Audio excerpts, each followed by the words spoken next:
সবাইকে শুভেচ্ছা। বিএনপির ভারপ্রাপ্ত চেয়ারম্যান তারেক রহমান বিবিসি বাংলার সঙ্গে এক দীর্ঘ সাক্ষাৎকার দিয়েছেন। সেই সাক্ষাৎকারকে নিরপেক্ষভাবে বিশ্লেষণ করলে এর সত্যের অপলাপ, কৌশলী মিথ্যা, হুমকির বার্তা, চাঁদাবাজির প্রশ্রয়, দুর্নীতিকে প্রশ্রয় দেয়া এবং একটি অগণতান্ত্রিক রোডম্যাপ সবার সামনে উন্মোচিত হয়ে আসে। আমরা যদি তার ইন্টারভিউয়ের বিষয় নিয়ে পর্যালোচনা করি, প্রথমে যদি দেখি তার ছোট ভাই প্রয়াত আরাফাত রহমান কোকোর বিষয়টি। আরাফাত রহমান কোকো 2007 সালে 111 সরকারের সময় 3 সেপ্টেম্বর কারাবন্দী হন, গ্রেপ্তার হন। ঠিক একই সময়েও আওয়ামী লীগ সভাপতি শেখ হাসিনাও জেলে ছিলেন। 111 সরকারের সময়ই চিকিৎসার জন্য 2008 সালের মে মাসে আরাফাত রহমান কোকো থাইল্যান্ডে চিকিৎসার জন্য যান। পরবর্তীতে তিনি মালয়েশিয়ায় গিয়ে সেখানে দীর্ঘ সময় অতিবাহিত করেন এবং সেখানেই রোগে আক্রান্ত হয়ে তিনি মৃত্যুবরণ করেন।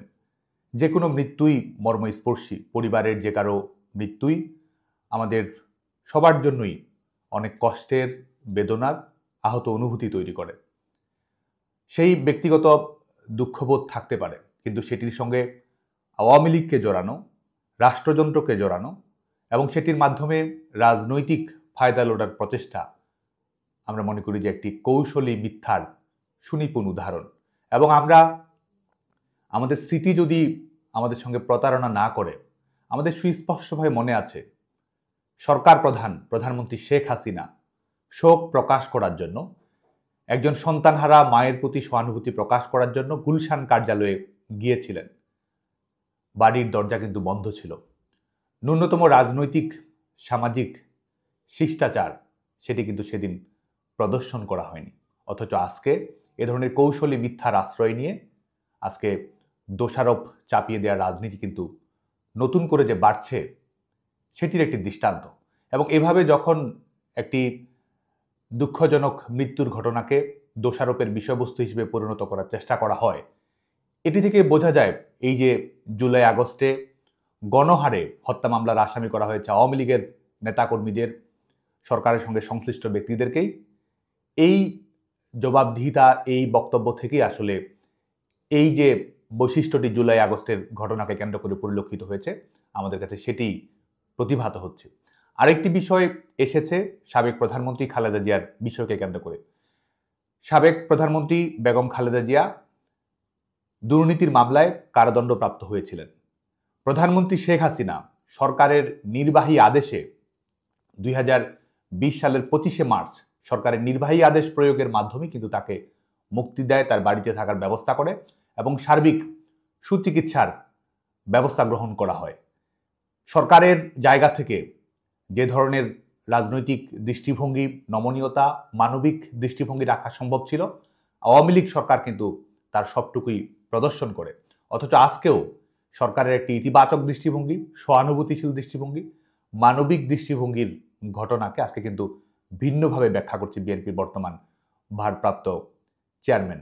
আমরা যদি দেখি যে ক্যান্টনমেন্টের বাড়ির ঘটনাকে কেন্দ্র করে ঘর হারার ঘটনা তিনি বলেছেন, সাবেক সেনাপ্রধানের একজন সন্তান হিসেবে তিনি ক্যান্টনমেন্টে তাদের যে পারিবারিক বাসভবন থাকার জায়গাটি দেওয়া হয়েছিল এবং ক্যান্টনমেন্টের ভেতরে এবং গুলশানে পরবর্তীতে বিচারপতি আব্দুল সাত্তার এবং পরবর্তীতে সামরিক স্বৈরশাসক এরশাদের মাধ্যমে, সেটি কিন্তু একটি হচ্ছে যে সেটি বিদ্যমান আইন নিয়ম ভঙ্গ করেই সেটি প্রদান করা হয়েছিল। ক্যান্টনমেন্টের ভেতরে অবসরপ্রাপ্ত সেনা অফিসারের জন্য একটি ক্যান্টনমেন্ট বোর্ডের মালিকানা সম্পন্ন একটি ভবন আর আশপাশের ভবন সেগুলোকে বরাদ্দ দেয়া, ব্যক্তিগত মালিকানায় কিংবা লিজ দেয়া, এটির কিন্তু কোনো নিয়ম ছিল না। সেই নিয়ম লঙ্ঘন করেই কিন্তু তাদের সেখানে থাকার সুযোগ দেওয়া হয়েছিল। পরবর্তীতে বিকল্প হিসেবে গুলশানে বরাদ্দ দেওয়া হয়েছিল বাড়ি, এবং দুটো বাড়ি কিন্তু একই সঙ্গে বরাদ্দ অক্ষুণ্ণ রেখেছিল তাদের পরিবার, যে কারণে কিন্তু আইনের ব্যত্যয় ঘটেছিল এবং আইনের ব্যত্যয় ঘটা সত্ত্বেও সেটিকে রাজনৈতিক বিষয়বস্তুতে পরিণত করার একটি প্রচেষ্টা আমরা দেখতে পাচ্ছি। একই সঙ্গে আরেকটি বিষয় দেখুন যে বাংলাদেশে শুধুমাত্র নয়, পৃথিবীর যে কোনো দেশে সেনাবাহিনী যেখানে থাকে সেখানে কিন্তু স্বাভাবিকভাবে সেখানকার যে নির্দিষ্ট নিয়ম কানুন রয়েছে সেটি অনুসরণ করা হয়। এবং আমাদের মতো একটি দেশে যেখানে বারবার সেনা শাসনের ঘটনা ঘটেছে, মার্শাল ল এর ঘটনা ঘটেছে, কুয়ের ঘটনা ঘটেছে, স্বাভাবিকভাবেই রাজনীতি মানুষকে কেন্দ্র করে, জনমানুষকে কেন্দ্র করে এবং সেটির সঙ্গে যেন পার্থক্য থাকে সেটিরও কিন্তু প্রচেষ্টা দৃশ্যমান হতে হয়। কিন্তু আমরা দেখেছি যে ক্যান্টনমেন্টের ভেতর থেকে রাজনৈতিক কার্যক্রম পরিচালনা করা, এটি বিদ্যমান ক্যান্টনমেন্টের বোর্ডে যে রুলস রয়েছে সেটিরও লঙ্ঘন এবং রাজনৈতিকভাবেও আমরা মনে করি যে দৃষ্টিকোণ এবং বাংলাদেশের জন্য সার্বিক দৃষ্টিভঙ্গি থেকে একটি সংবেদনশীল বিষয় হিসেবে ছিল। এবং সেই নিয়ম নীতি, রাজনৈতিক প্রথা, গণতান্ত্রিক দৃষ্টিভঙ্গি সমস্ত কিছু লঙ্ঘন করেই কিন্তু সেই বাসভবনটির দখলটি অব্যাহত রাখা হয়েছিল। পরবর্তীতে সেনাবাহিনীর নিজস্ব নিয়ম এবং আদালতের নির্দেশনার আলোকে সরকার একটি সিদ্ধান্ত বাস্তবায়ন করে, সেটিকেও কিন্তু আজকে একটি রাজনৈতিক ক্যারেক্টার অ্যাসাসিনেশনের বিষয়বস্তু হিসেবে নিয়ে আসা হয়েছে। এবং আমাদের কাছে মনে হচ্ছে যে এর মাধ্যমে আসলে আমাদের ঐতিহাসিক ঠিকানা, বাংলাদেশের মুক্তিযুদ্ধের আতুরঘর, আমাদের স্বাধীনতা সংগ্রামের আতুরঘর ধানমন্ডি 32 নম্বরে বিধ্বস্ত করার যে ঘটনা ঘটেছে, আক্রমণ করার যে ঘটনা ঘটেছে, এবং এর সঙ্গে বিএনপি জামায়াতের নেতাকর্মীরা যে সরাসরি জড়িত ছিল, সম্পৃক্ত হচ্ছিল, প্রতিহিংসা রাজনীতি যে তারা বাস্তবায়ন করেছে, এবং তাদের নেতাকর্মীদের স্লোগান, অবস্থান, সামাজিক যোগাযোগ মাধ্যমে প্রচারণা এবং রাষ্ট্রযন্ত্রের বিভিন্ন কৌশলকে ব্যবহার করা, সরাসরি সহযোগিতা করার দৃষ্টান্তের মাধ্যমে কিন্তু এটি প্রমাণিত হয়। আমরা এরপরে তার দুর্নীতির যে বিষয়টি রয়েছে, দুর্নীতির বিষয়কে কেন্দ্র করে এক ধরনের বৈধতা উৎপাদন করার রাজনীতি কিন্তু এই ইন্টারভিউর মাধ্যমে আমরা দেখতে পেয়েছি। আপনারা খেয়াল করে দেখবেন যে বাংলাদেশ 2001 থেকে 2005 পর্যন্ত টানা 5 বার ট্রান্সপারেন্সি ইন্টারন্যাশনালের দুর্নীতির ধারণা সূচকে বাংলাদেশ সর্বনিম্ন মানে দুর্নীতিতে চ্যাম্পিয়ন হয়েছিল, পুরোটি বিএনপি ক্ষমতাসীন থাকার সময়ে। এবং পৃথিবীর বেশিরভাগ দেশ, এখানে 170-180টি দেশের মতো এই ধারণা সূচকের অন্তর্ভুক্ত থাকে, কম বেশি সব দেশই এই ধারণা সূচকের মধ্যে রয়েছে। এবং সমস্ত ধরনের দুর্নীতি, সরকারি বেসরকারি নিয়মের ব্যত্যয়, আইন লঙ্ঘন এবং আইন লঙ্ঘন করে সরকারি ক্ষমতার অপব্যবহার করে নিজেদের ব্যক্তিগত স্বার্থ হাসিল করা, পার্সোনাল গেইন করা, ক্ষমতার অপব্যবহার করার মাধ্যমে সেটির সূচকের আলোকে কিন্তু এই ঘটনা, এই ধারণা সূচকটির বিভিন্ন তথ্য উপাত্ত প্রতিফলিত। আমরা দেখতে পেয়েছি যে এই বাংলাদেশের জন্য লজ্জাজনক এবং পৃথিবীর ইতিহাসে সম্ভবত এটি Guinness book of the world রেকর্ডসও এটি স্থান পেতে পারে যে পৃথিবীর একমাত্র সরকার, যে সরকার 5 বার দুর্নীতিতে চ্যাম্পিয়ন হয়েছে এবং টানা 5 বার। এবং এই একটি আন্তর্জাতিকভাবে প্রতিষ্ঠিত একটি সংস্থার মাধ্যমে এটি এসেছে এবং সেটিকেও এক ধরনের বৈধতা দেয়া, সেটিকেও বরং টিআই এর যে দুর্নীতির ধারণা সূচক সেটিকে নমনীয় করে দেখানোর প্রচেষ্টা, দুর্নীতি কমে এসেছে এই ধরনের দেখানোর একটি প্রচেষ্টা কিন্তু আমরা দেখেছি। এটি আসলে বাংলাদেশের আইনের শাসন, বাংলাদেশের জনগণের যে শুভবোধ রয়েছে, বাংলাদেশের জনগণের যে ক্ষমতায়নের আকাঙ্ক্ষা রয়েছে এবং রাষ্ট্রের কাছে যে ন্যায্য হিস্সা রয়েছে, সেটির সঙ্গে আমাদের কাছে মনে হয়েছে যে একরকম তামাশার ঘটনা ঘটেছে এই দুর্নীতির ধারণা সূচকের রিপোর্টটিকে যখন এক ধরনের বৈধতা দেওয়ার চেষ্টা করা হয় সেটির মাধ্যমে। এবং এখান থেকে যদি আমরা দেখি যে এই শুধুমাত্র 2001 থেকে 2005 সেটি নয়, আমরা যদি এই জুলাই আগস্ট পরবর্তী বাংলাদেশের চাঁদাবাজির ঘটনা, বাংলাদেশের লুটতরাজের ঘটনা, বাংলাদেশের রাষ্ট্রীয় সম্পদ লোপাটের ঘটনা, শেয়ার বাজার কেলেঙ্কারির ঘটনা, বাড়িঘর, ব্যবসা বাণিজ্য দখলের ঘটনা যদি আমরা দেখি, সেখান থেকেও দেখি যে এটিকেও এক ধরনের বৈধতা দেওয়ার চেষ্টা করা হয়েছে। চাঁদাবাজির ঘটনাকে হক আদায় হিসেবে প্রশ্রয় দেওয়া হয়েছে। জামায়াত তারা অবৈধভাবে হাদিয়া আদায় করছে, মানুষের উপরে জবরদস্তি জোর জুলুম করে, ব্যবসায়ীদের, সাধারণ মানুষদের, অল্প আয়ের মানুষদের, ছোট ব্যবসায়ীদের, মাঝারি ব্যবসায়ীদের, পেশাজীবীদের, বেসরকারি কর্মজীবীদের, চাকরিজীবীদের যেভাবে আজকে তাদের চ্যালেঞ্জ করে, তাদের হুমকি দিয়ে যেভাবে আদায় করা হচ্ছে, সেটিকে যেমন তারা হাদিয়া হিসেবে দিচ্ছে, এটিকেও কিন্তু আজকে দেখুন যে এই জুলাই আগস্টের পরবর্তী বাংলাদেশে যে চাঁদাবাজির মহোৎসব বাংলাদেশে হয়েছে, যে ডাকাতির মাধ্যমে বাংলাদেশে প্রতিষ্ঠিত হয়েছে, মানুষের ব্যক্তিগত সম্পত্তি, সরকারি সম্পত্তি যেভাবে লুটতরাজ করা হয়েছে, সেটিকে কিন্তু হক আদায় হিসেবে দেখানোর একটা প্রচেষ্টা আমরা দেখেছি। এবং এটির থেকে প্রমাণিত যে আজকে 2024 সালের 5 আগস্ট পরবর্তী বাস্তবতা এবং পরবর্তীতে সামনে আরো কি হতে যাচ্ছে এবং এদের ভীষণ মিশনে ডাকাতি, লুটপাট, চোরা কারবারি, রাষ্ট্রীয় সম্পত্তির লুণ্ঠন এবং মানুষের যে সম্পত্তির অধিকার রয়েছে, ন্যায্য অধিকার রয়েছে, সেটিকে যে বৃদ্ধাঙ্গুলি দেখানোর ঘটনাগুলো অহরহই সামনে ঘটবে, এবং এটি যে বিএনপির নিউ নর্মাল রাজনীতি, এটি আসলে আমাদের এটি বোঝার জন্য আসলে রকেট সায়েন্টিস্ট হওয়ার প্রয়োজন নেই। এটি আমাদের সামনে দিবালোকের মতো আসলে এক ধরনের উন্মোচিত হয়েছে।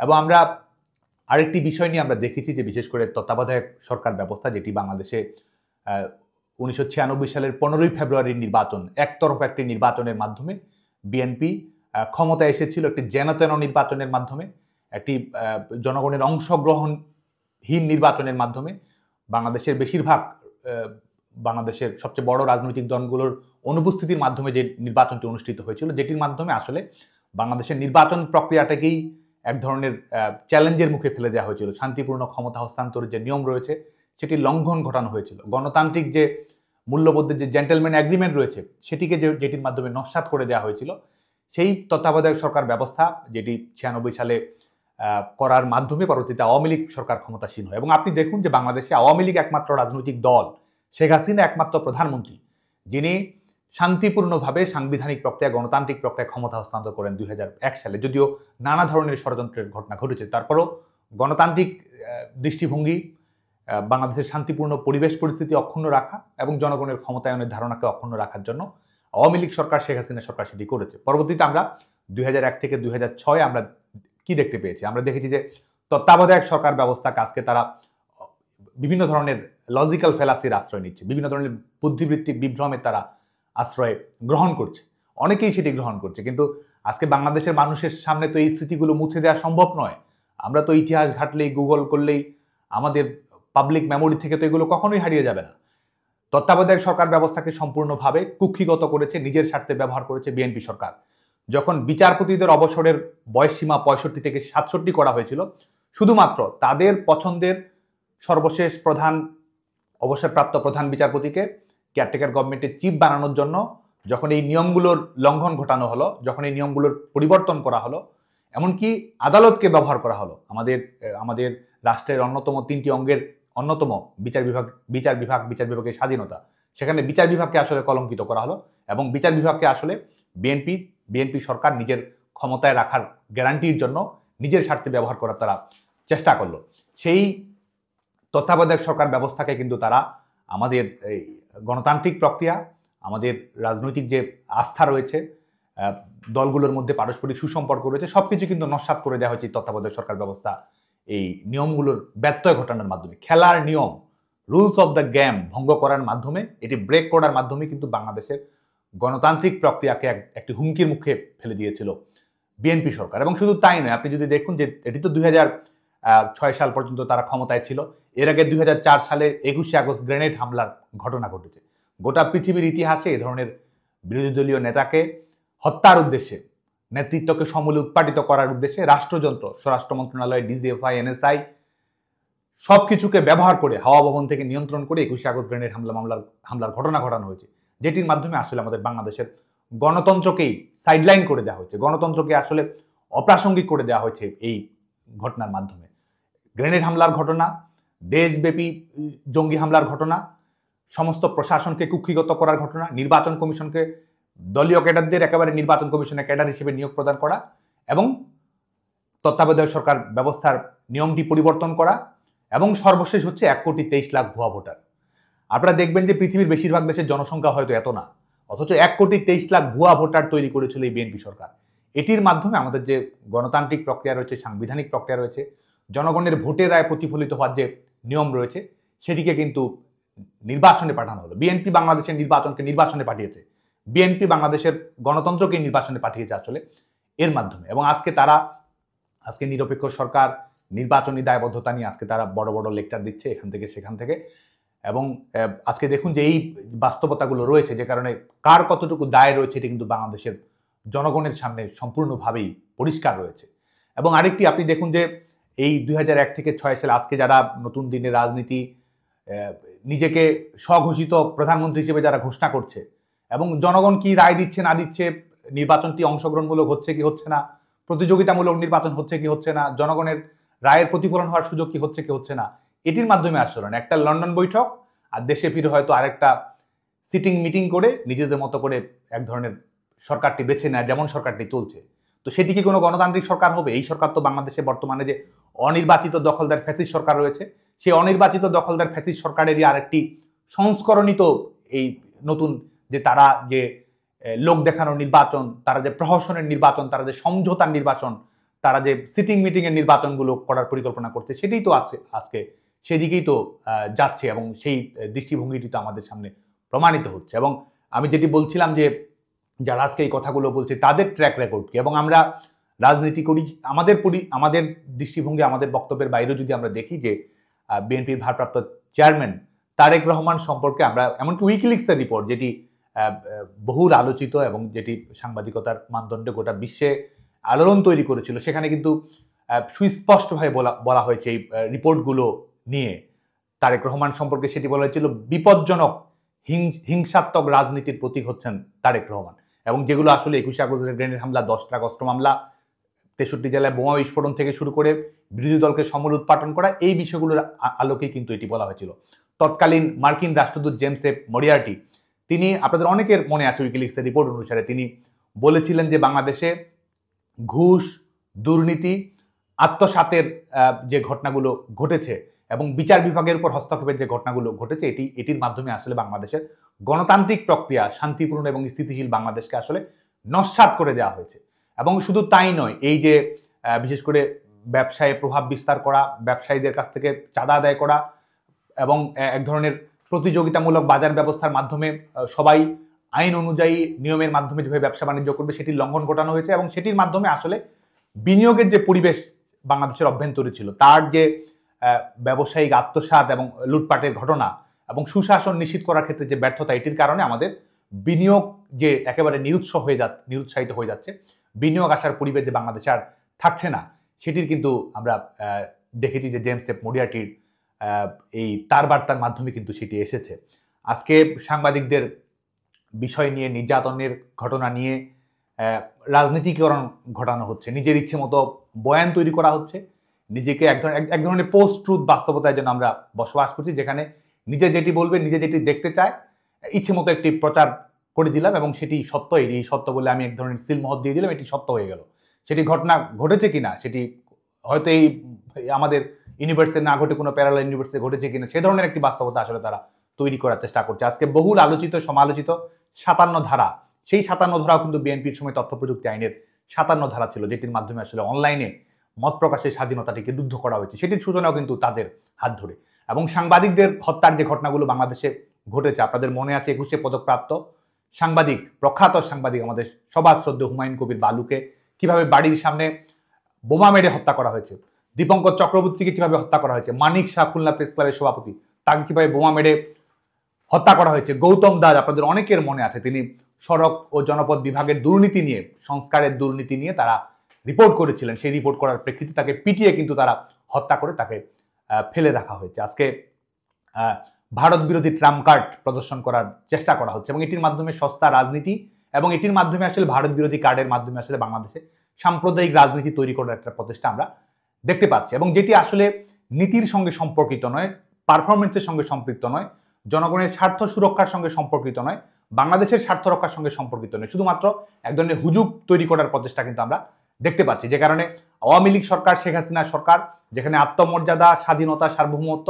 বাংলাদেশের মানুষের সমস্ত ধরনের স্বার্থ রক্ষা করেছে, সেটি ভারত হোক কিংবা পৃথিবীর যে কোনো দেশের ক্ষেত্রেই হোক, সেটি আমরা গঙ্গার পানি বন্টন চুক্তি থেকে শুরু করে সীমান্ত সমস্যার সমাধান, সমুদ্র সীমার সমস্যার সমাধান, বাংলাদেশের সমান আরেকটি বাংলাদেশ তো আমরা দেখেছি সমুদ্রের মধ্যে শেখ হাসিনা সরকারের মাধ্যমে আমরা পেয়েছি। অথচ এমন একটি বাংলাদেশের সমস্যা নেই যে সমস্যার সমাধান করা হয়েছে বিএনপি সরকারের মাধ্যমে। সীমান্ত হত্যার ঘটনাও বিএনপির সময় অহরহ ঘটেছে এবং পরিসংখ্যানগতভাবে সেটি অনেক বেশি রয়েছে। পানি ন্যায্য হিস্সা আদায় বিএনপি সরকার কখনোই করতে পারেনি।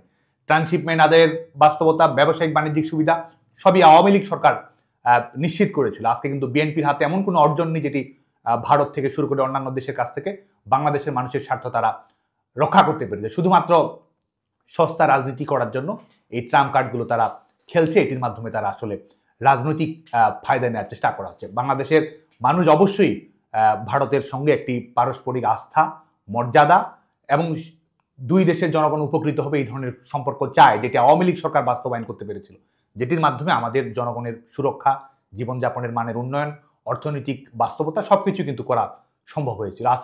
আজকে আইন শৃঙ্খলা রক্ষাকারী আইন শৃঙ্খলার অবস্থা যদি আমরা বাংলাদেশে দেখি, আজকে জুলাই আগস্টে পরবর্তী বাংলাদেশে যা হচ্ছে, একই রকম অবস্থা কিন্তু বাংলাদেশে এই 2001 থেকে 6 ছিল। 21শে আগস্ট গ্রেনেড হামলা, 10 ট্রাক অস্ত্রের ঘটনা, 63 জেলায় বোমা বিস্ফোরণের ঘটনা, বিচারপতিদের বাসভবনে গোটা দেশব্যাপী একসঙ্গে আক্রমণ করার ঘটনা, আইন শৃঙ্খলা এবং জঙ্গিবাদের বিস্ফোরণ এবং জঙ্গিবাদীদেরকে সরাসরি রাষ্ট্রীয়ভাবে সহযোগিতা করা, সবকিছু কিন্তু সে সময়ে ঘটেছে। বাংলাদেশের মানুষের ন্যূনতম স্বস্তি নিরাপত্তা কিন্তু বিএনপি সরকার নিশ্চিত করতে পারেনি। এবং সরকার আজকে জনগণের সরকার, গণতান্ত্রিক সরকার নিয়ে কথা বলছে।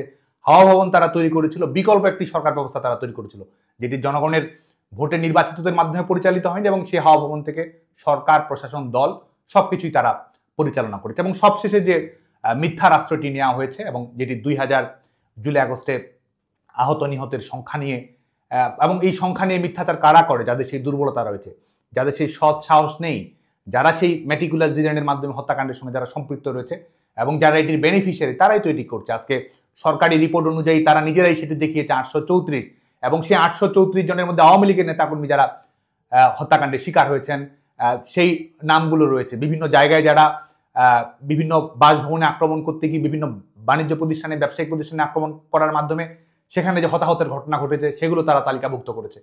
এর বাইরে আমার বিভিন্ন সর্বশেষ প্রথম আলো রিপোর্টেই আমরা শুধুমাত্র 52 জনকে দেখেছি যারা ভুয়া এই জুলাই আগস্টে যারা মৃত্যুবরণ করেননি কিংবা অন্যভাবে যারা আহত নিহত হয়েছেন, তাদেরকে কিন্তু এই সংখ্যার মধ্যে অন্তর্ভুক্ত করা হয়েছে। এবং জাতিসংঘের রিপোর্টের সঙ্গে যদি আমরা মিলিয়ে দেখি, তাহলে তো জুলাই আগস্টের বাস্তবতা, তাদের মিথ্যা তথ্যকে যদি আমরা সত্য বলে ধরে নিই, তারপর তো সুস্পষ্ট হয়ে প্রমাণিত যে আওয়ামী লীগের নেতাকর্মীরাই হত্যাকাণ্ডের শিকার হয়েছে। বাংলাদেশের মুক্তিযুদ্ধের গণতান্ত্রিক পক্ষের অবলম্বনকারী মানুষজন হত্যাকাণ্ডের শিকার হয়েছে এই অপশক্তির হাতে। এবং শুধু তাই নয়, আমাদের আইন শৃঙ্খলা রক্ষাকারী বাহিনী এবং মেটিকুলাস ডিজাইনের মাধ্যমের ঘটনা, আমাদের ছাত্র নাগরিকদেরকে টার্গেট কিলিং করে হত্যার ঘটনা, এই সবগুলি কিন্তু ঘটেছে তাদের মাধ্যমে, এবং সেটি নিয়েও আজকে এক ধরনের মিথ্যাচারের আশ্রয় গ্রহণ করা হয়েছে। তো পুরো বিষয়টি আমরা মনে করি যে অপপ্রচারের আশ্রয় গ্রহণ করা হয়েছে, এটির মাধ্যমে বাংলাদেশের মানুষকে বিভ্রান্ত করা যাবে না। এবং যারা আজকে নিজেরা সমঝোতা করে, সমঝোতার গণতন্ত্র বাংলাদেশের জনগণের উপর চাপিয়ে দেওয়ার চেষ্টা করে, তারাও আমরা মনে করি যে সঠিক পরিণতি কখনো লাভ করবে না। বাংলাদেশে অবশ্যই গণতন্ত্র পুনরুদ্ধার করতে হবে, বাংলাদেশের নিরপেক্ষ সরকার প্রতিষ্ঠা করতে হবে, বাংলাদেশের মৌলিক মানবাধিকার রক্ষা করতে হবে, বাংলাদেশের প্রতিযোগিতামূলক রাজনীতি তৈরি করতে হবে, বাংলাদেশে আস্থার সম্পর্ক রাজনৈতিক দলগুলোর মধ্যে তৈরি করতে হবে। কিন্তু অবশ্যই সেটি এই যে বাস্তবতাগুলো এসেছে, এই বাস্তবতাগুলোর আলোকে বাংলাদেশের জনগণ সিদ্ধান্ত গ্রহণ করবে, এবং ফ্যাসিস্ট দখলদার সরকারের অবসান ঘটিয়ে নিরপেক্ষ সরকার প্রতিষ্ঠা করার মাধ্যমে জনগণের ভোটে নির্বাচিত সরকারই বাংলাদেশে প্রতিষ্ঠিত হবে। এই যে ন্যায়ের সংগ্রাম, এই গণতান্ত্রিক সংগ্রামকে আসলে কেউই এটিকে রুদ্ধ করতে পারবে না, এটিকে কুক্ষিগত করতে পারবে না। কোনো টাইমলাইনই আসলে তারা নির্ধারণ করবে না। জনগণ তাদের নিজের আন্দোলন সংগ্রামের ধারাবাহিকতায় জনগণ তাদের টাইমলাইন নির্ধারণ করবে, এবং জনগণই বাংলাদেশ রাষ্ট্রকে রিক্লেম করবে। আপনারা সবাই ভালো থাকবেন, সুস্থ থাকবেন, নিরাপদে থাকবেন, গণতান্ত্রিক সংগ্রামকে এগিয়ে নিয়ে যাবেন। জয় বাংলা, জয় বঙ্গবন্ধু।